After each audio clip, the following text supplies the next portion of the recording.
I'm here with Riki Ott. She's a marine toxicologist and a community activist who survived the Exxon Valdez oil disaster. From May through early October, Riki drove back and forth across the Gulf of Mexico, giving community talks and workshops. And we're here at the studios of KALW, where we just finished a radio show talking about the horrendous health effects experienced by people who didn't have health problems before the oil disaster and before the mixture of oil and dispersants. Riki, unfortunately, the oil disaster has been forgotten. It's hardly in the news. It is in the news in Louisiana, but not really at the national level. Can you give us an update on what you're experiencing, what you're seeing, and what you're hearing? First of all, it's not been forgotten. It's just been removed from the news. And that's an important distinction, because if you look back at what happened in August 2010, Obama said it's all over. All the president's men said it's gone. There's only 25% left. Mother Nature will take care of it. And in fact, what was coming up was the midterm election. So this issue, this whole disaster, was prematurely shut down. There were surveys that were done by Pew that showed that 37% of Americans still wanted news on the Gulf. Where was it? So let's get it back. I mean, people can call their local media stations and news and say, I want to hear more about this. Start demanding it. We need to bring this back in the news. It is very much not over. It's certainly not over in the Gulf. What we're seeing now, unfortunately, is exactly what I was worried was going to happen.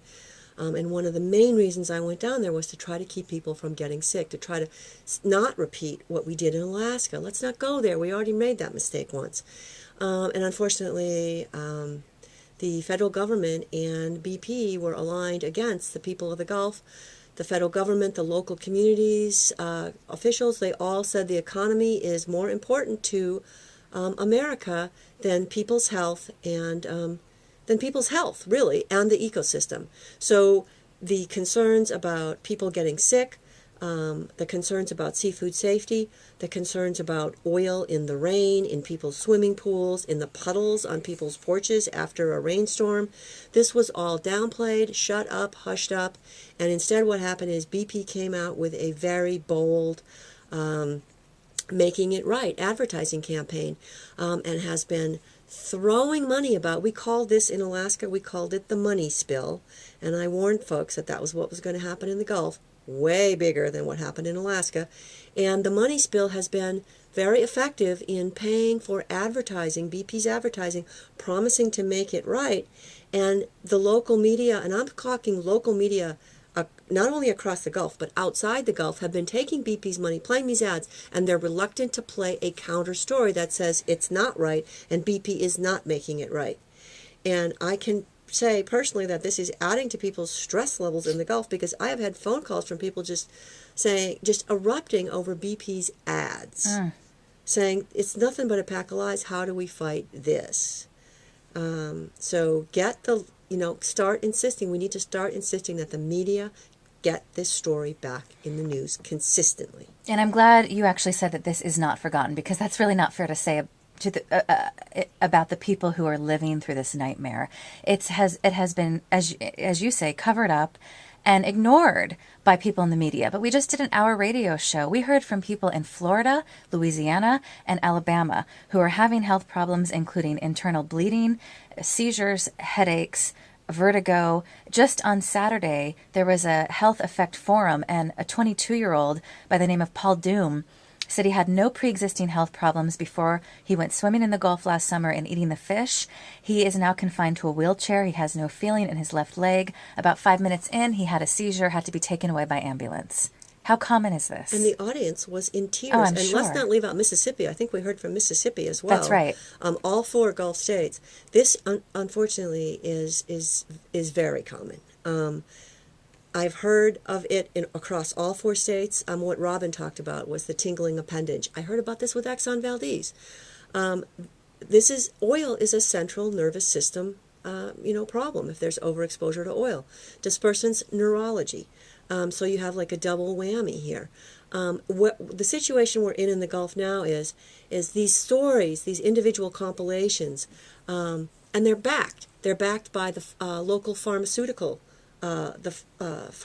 pharmacology, who have the Winn-Dixies. the Walgreens that have been selling this summer over-the-counter treatment for respiratory problems, vertigo problems, skin rashes, not knowing why the heck all these things spiked. These are exact symptomology of overexposure to crude oil and dispersants.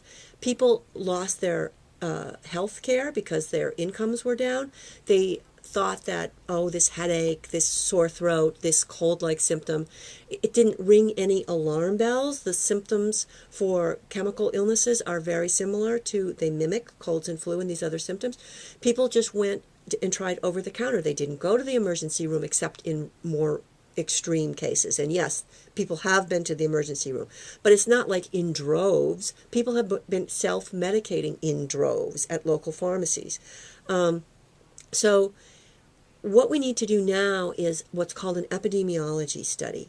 And I'm very concerned that the federal government has had I think we're up to 6 now, federal agencies in the Gulf who have not found any problem with the air quality, water quality, or seafood safety. I'm talking EPA, NOAA, FDA, NIOSH, OSHA, and the Coast Guard. So that's 6. And now we're having a 7th federal agency come in and say, we are going to do an epidemiology study.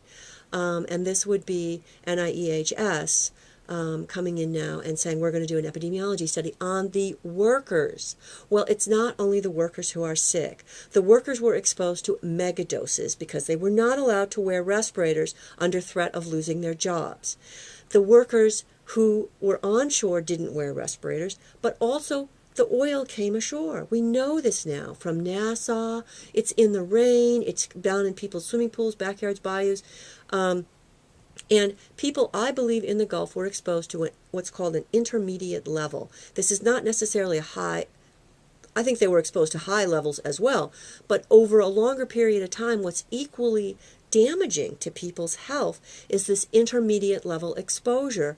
I believe what we're seeing in the Gulf is a public illness outbreak, an epidemic of chemical illnesses from 4 to 5 million people who were exposed to intermediate and or acute levels of oil and dispersant.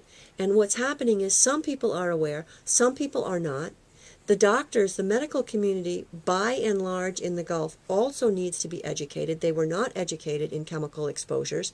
They're not properly diagnosing and treating people. This is why we're hearing, I know 2-year-olds, up to 80-year-olds who are on 4th and 5th round of antibiotics. Clearly, what's Einstein's definition of stupidity? You do the same thing and you expect a different result.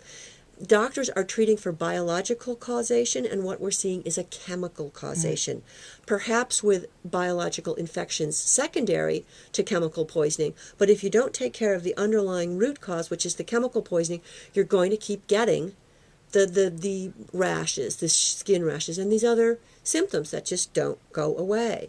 So we need now this epidemiology study, and what we're hoping for and working towards is a Gulf-based, a community-based epidemiology study where the communities, and there are organizations that want to do this, and this is part of what this fundraising will be for on the 1-year memorial. And hold that thought. We're going to take just we'll go to part 2. We're speaking with Riki Ott. She's a marine toxicologist and community activist. She was just on my radio show on KALW. And I also just want to mention, we invited the Louisiana EPA to join us. They told us to call DC. So we called the EPA in DC. They gave us different numbers, said they'd get back to us, never did. We also called NOAA, we never heard back from them, and then we reached out to the National Oil Spill Commission, which was set up by President Obama. They said they couldn't join us because they're, quote, going out of business. They said it was a 6-month contract, and that's it. They couldn't give us anyone. So we did reach out to the U.S. government, but they didn't reply. And we'll be back with Riki in part 2.